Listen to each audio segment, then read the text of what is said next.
গুলি কর।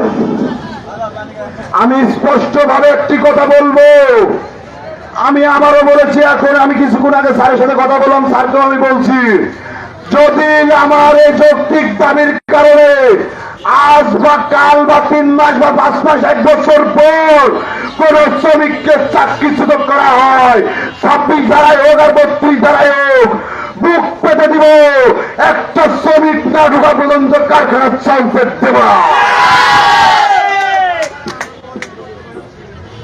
আমরা হুঁশিয়ার করে দিয়ে বলছি, জন কার্লোস, তুমি যে মূর্খতার পরিচয় দিয়েছ, গিল্ডেনের ম্যানেজমেন্টের উচ্চতম কর্মকর্তা কান্ট্রি ডিরেক্টর হিসাবে তুমি এরপরে থাকার যোগ্য না।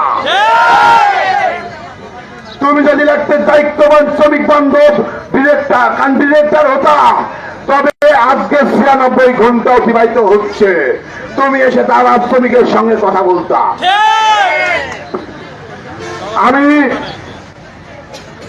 আমি এখানে বিভিন্ন মারফতে জানতে পারছি, শিল্প পুলিশ এবং আমাদের আর্মি স্যারেরা তারা মালিক পক্ষের সঙ্গে বিভিন্ন ভাবে যোগাযোগ করার চেষ্টা করতেছে, কিন্তু তারা বসার জন্য কোনো আগ্রহ প্রকাশ করতেছে না। এটা কিসের পরিচয় দেয়? এটা কিসের পরিচয় দেয়? বেটা খালি ইংলিশ যায় না, দুই কলম লেখাপড়া যায় না, মানুষ হওয়া যায় না। মানুষ এখানে নিজের মনের ভিতর মনুষ্যত্ব রাখা প্রয়োজন আছে, যেটা একমাত্র আমরা উপলব্ধি করতে পারছি আমাদের কান্ট্রি ডিরেক্টর আলটিমেট স্যারের মাঝে। এজন্য আমরা বলেছি, আমার বোন হত্যার সঙ্গে যারা জড়িত তাদেরকে অতি বিলম্বে চাকরিচ্যুত করে এই ম্যানেজমেন্টকে 24-এর ম্যানেজমেন্ট তৈরি করার জন্য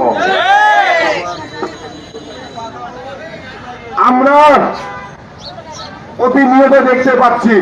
আগে আমাদের বিভিন্ন উপহার সামগ্রী বা বিভিন্ন জিনিসপত্র আমাদের বস বা সুইং ডিপার্টমেন্টের আওতায় আসতো, তাই না? এখন আর আসে? এখন সবকিছুর ম্যানেজমেন্টে এই স্যার, সবকিছুর ম্যানেজমেন্টে এই স্যার। এখন যে বর্তমানে এইচআর ডিপার্টমেন্টের ডিরেক্টর হিসেবে দায়িত্ব পালন করছে আনুমা, তার ব্যাপারেও আমরা জানি সে এই পার্শ্ববর্তী পাল গার্মেন্টস থেকে নিঃশেষ করে দিয়েছে। সে যখন এই পাল গার্মেন্টসের দায়িত্ব ছিলেন তখন তাদের শ্রমিকদের নিশ্চেতন নিপীড়ন করে নিঃশেষ করে দিয়েছে। আর এ জায়গায় যেভাবে জন কার্লোস তার শ্রমিকদের সামনে মূর্খর পরিচয় দিয়েছে, এজন্য আমরা অতি বিলম্বে আমাদের দাবির সঙ্গে এখন বড় দাবি হিসাবে জন কার্লোসকে পদত্যাগ চাইন হিসাবে গণ্য করব। জন কার্লোস, তুমি যদি আজকে তোমার শ্রমিকদের সঙ্গে 96 ঘন্টার ভিতরে 1 মিনিট ফোন দিয়ে কথা বলতে, তাহলে আমরা তা বুঝতাম তুমি শ্রমিক বান্ধব, তুমি তোমার শ্রমিকদের ভালোবাসো। কিন্তু তুমি সরাসরি সশরীরে তুমি বুঝিয়ে দিয়েছো যে আমি বিদেশি, তোরা বাংলাদেশি, এজন্য তোদের সাথে কোনো কথা নেই। আমরা বলবো, আমরা যেহেতু বাংলাদেশি, আমরা শ্রমিক গোষ্ঠী, সেহেতু আমরা তোর সঙ্গে কথা বলবো না। এর জন্য আমরা এখন একটি স্লোগানে যাব, সকলে আওয়াজ তুলে স্লোগান দেবেন ইনশাআল্লাহ। কোথায় কোথায় চাকরি ছাড়,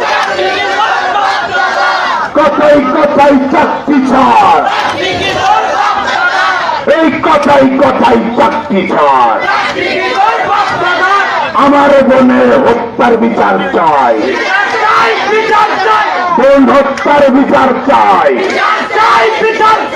কেউ খাবে কেউ খাবে না,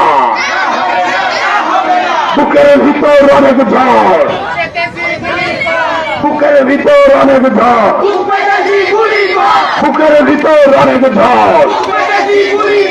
কেউ খাবে কেউ খাবে না, বুকের ভিতর অনেক ঝড়। কেউ খাবে কেউ খাবে না, বোন হত্যার বিচার চাই।